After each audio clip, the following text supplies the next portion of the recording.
Ok, es hora de actualizar y cambiar esto.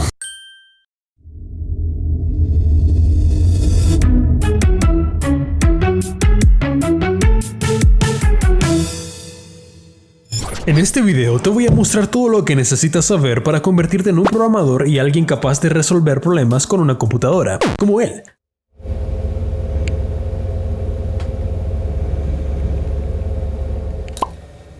Así que quédate hasta el final del video, porque te explicaré paso a paso todo lo que necesitas saber. Y recuerda, esto no es un curso de programación ni un tutorial completo, es una guía que te servirá para saber qué pasos dar en cómo aprender a programar, ya que es imposible para mí darte todas las habilidades de programación solo mediante este video. Si quieres realmente aprender mediante un video de manera completa, puedes buscar series de cursos online que están muy bien descritos y te pueden listar todas las cosas y explicarlo paso a paso de manera más académica. El material presentado aquí está elaborado para ser de apoyo a tus estudios, así que cada vez que te sientas perdido mientras estás estudiando, regresa a este video, ponle pausa y ve recorriendo todos los temas que voy presentando. En la descripción encontrarás un pequeño índice que te llevará a cada uno de los temas presentados. Antes de empezar, es importante que sepas que la respuesta para saber si puedes programar o no depende de tu determinación, ya que esto es el combustible que te llevará a lograrlo. Mi objetivo es que después de ver este video puedas darte cuenta si la programación y el arte de crear software es lo tuyo o no. Y no te enojes si tal vez hablo mucho. Dentro de este video mi propósito también es motivarte en tus estudios, entonces por lo tanto puede que haya un poco de bla bla bla. Si eres de esas personas que quiere ir al grano, revisa la descripción, ahí puedes saltarte e ir a los capítulos correspondientes de manera rápida. Una vez dicho esto, empecemos. ¿Qué es programar? Para resumirlo de manera sencilla, programar es el arte de dar instrucciones detalladas a una máquina para que realice una serie de tareas. Y para lograr esto, utilizamos un lenguaje de programación que la máquina pueda entender. El lenguaje es el medio que utilizamos para comunicarnos con el ordenador. Si visitas el video de cómo empezar a programar, podrás notar una explicación más amigable para entender esto. Y te preguntarás, ¿pero qué lenguaje debería de utilizar? Yo solo quiero hacer páginas web, enséñame a hacer videojuegos. Mira, en realidad depende mucho de cuáles son tus objetivos. Y yo sé, yo también he estado en tus zapatos, de no saber qué elegir. Puede ser algo frustrante. Es por eso que esta vez te presento a la guía para elegir un lenguaje de programación por Kelvin, o abreviado la GPLDPPK. La GPLDPPK está diseñada para que puedas elegir el lenguaje de programación más adecuado para ti, dependiendo de tus necesidades. ¡Qué genial!, ¿no? Si quieres obtener la GPLDPPK, solamente debes de estar suscrito a este canal y hacer clic en el link de la descripción. Así que pausa este video aquí, sigue los pasos y cuando te hayas decidido por un lenguaje, regresa. Aquí te espero. Y felicidades, has elegido tu lenguaje de programación. Pero, si por alguna razón eres de esos que no decidiste un lenguaje usando la GPLDPPK, está bien, quédate viendo este video hasta el final porque estoy a punto de demostrarte que saber un lenguaje de programación no es algo indispensable para aprender a programar. Y te preguntarás, ¿pero cómo? Si se supone que para programar debes escribir código, ¿no? ¿Y el código viene siendo de un lenguaje? Pues déjame decirte que sí y no. El saber bien un lenguaje de programación no te hará un programador como tal. Esta simplemente es una herramienta complementaria a ello. El verdadero núcleo que determina si aprenderás a programar o no es los fundamentos. ¿Pero qué quiero decir con fundamentos? No estoy hablando de código ni de matemáticas. Eso déjaselo Julio Profe. Los fundamentos son todos aquellos aspectos teórico-prácticos que son el factor común en casi todos los lenguajes de programación y estoy a punto de demostrártelos. Pero para eso debes de entender primero qué son los paradigmas de programación. Los paradigmas de programación son el modelo o estilo que los lenguajes de programación utilizan para resolver problemas en una computadora. Oh sí, mira cuántos hay, qué bonito. Pero este de aquí es el más popular entre todos y el que más se usa, la programación orientada a objetos, y el que en mi opinión primero debe de optar por entenderlo. Vamos a enfocarnos en este. Dentro de un lenguaje de programación, te encontrarás que este debe obedecer un formato en específico y seguir ciertas reglas. A esto se le conoce como sintaxis. A continuación, trata de no prestarle mucha atención al lenguaje que utilizaré en las ilustraciones, sino a lo que voy explicando para que puedas entender los fundamentos de manera más clara.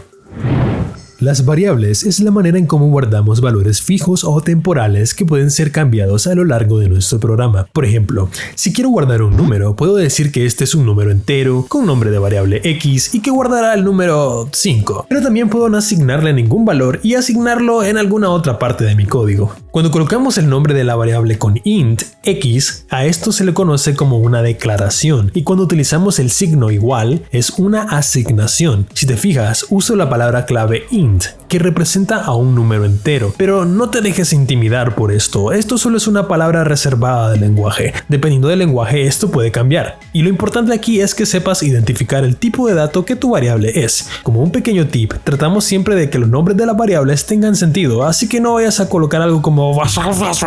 Y por supuesto, cuando trabajamos variables podemos hacer operaciones así como en matemáticas, sumar, restar, dividir, multiplicar, etc. Dependiendo del lenguaje de programación, pueden existir diferentes maneras de hacerlo, pero las más comunes son las que te muestro en pantalla. Las condiciones son muy simples de entender. Simplemente son las que validan y nos permiten tomar decisiones dentro de nuestro programa. Por ejemplo, si quiero saber si este número es mayor que este otro número, simplemente coloco la palabra reservada if, que significa sí, y entre paréntesis mi condición, que sería el número 2, seguido del signo mayor que y después la variable el número 1, que esto significa que el número 2 sea mayor que el número 1. Y si esto se cumple, caerá dentro de lo que tenga entre llaves, pero si cambio los valores y esto es falso, no entrará. Cuando queremos validar algo contrario a un if, podemos usar la palabra clave else, que significa lo contrario a lo dado, y esto lo podemos hacer de manera indefinida las veces que queramos, e inclusive podemos colocar un if dentro de un else y seguir validando más cosas. Los ciclos o loops son los que te permiten repetir una cierta porción de tu código las veces que tú le indiques o hasta que una cierta condición se cumpla. Dentro de ellos, los más conocidos son for, while y do while. El for se divide en diferentes declaraciones. Digamos que queremos crear un ciclo que cuente de 1 a 10. Para lograrlo vamos a poner en la primera declaración el valor inicial. Crearemos una variable con el nombre i, que es la abreviación para decir iteración, y a esta misma le asignaremos un valor. Le pondremos el número 0. Luego pondremos un delimitador, que comúnmente es el punto y coma. Esto nos indica el final de nuestra primera declaración. Ahora pondremos una condición. ¿Recuerdas lo que colocábamos entre paréntesis en un if? Básicamente aquí es lo mismo, y esto es lo que determinará cuando nuestro ciclo se termina. En este caso pondremos la condición, que es el número de iteración i, que sea mayor que la cantidad de veces que queremos que el ciclo se repita. En este caso serían 10. Y finalmente colocamos cuánto queremos que nuestra iteración incremente. En otras palabras, sumaremos el valor actual más 1. Eso hará que en cada iteración el valor de nuestra variable se aumentará en 1. Esto lo logramos con el operador de incremento más. Y listo. Lo que sea que tengamos entre llaves o dentro del for se repetirá 10 veces.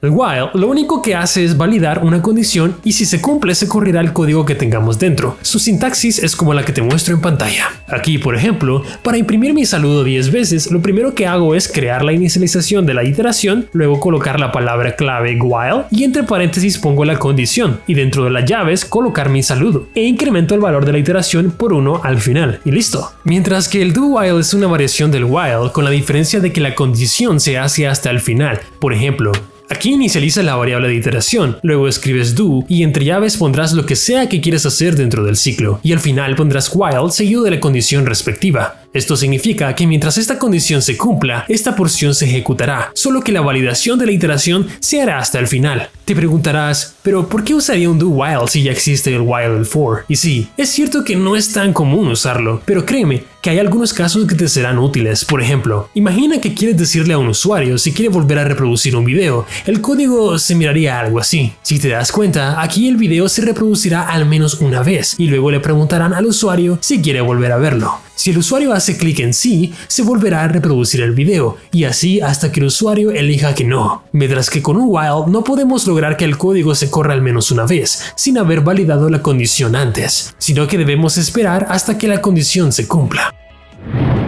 Las funciones es de las partes que hacen que la programación sea más dinámica. Sin estas, nuestro código sería un total desastre. Básicamente, son las encargadas de tomar una entrada y reproducir una salida.